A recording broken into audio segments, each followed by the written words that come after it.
క్రైస్తలో July 18వ తేదీ 2024. ఈరోజు దేవుని వాక్యం. ఆయన బాధపడి వాని బాధను తృణీకరింపలేదు, దాన్ని చూచి ఆయన అసహ్యపడలేదు, అతనికి తన ముఖంను దాచలేదు. వాడాయనకు ముర్రపెట్టగా ఆయన ఆలకించెను. కీర్తనల గ్రంథం 22వ అధ్యాయం 24వ వచనం.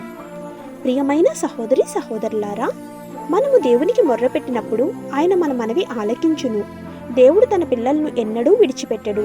మనం ఆయన్ను చూడకపోవచ్చు, ఆయన మన కోసం ఏం చేస్తున్నాడో అర్థం చేసుకోపోవచ్చు, కానీ ఆయన మంచి కుమ్మరి అని, మనల్ని ఆయన కళాఖండంగా మలిచి తీర్చిదిద్దగలడని మనం నమ్మవచ్చు. ఈ ప్రక్రియ కొన్నిసార్లు బాధాకరమైనది. ఆయన ఏం చేస్తున్నాడో లేదా ఎందుకు చేస్తున్నాడో ఎల్లప్పుడూ అర్థం కాదు. కానీ ఆ కష్ట సమయాల్లో ఎలా కనిపిస్తున్నా ఆయన మన పట్ల ప్రేమ, శ్రద్ధ చూపిస్తాడని మనం నమ్మవచ్చు. కాబట్టి ఆయన్ని గట్టిగా పట్టుకోవాలి, ముఖ్యంగా కష్టంలో ఉన్నప్పుడు. ఆమేన్. God bless you.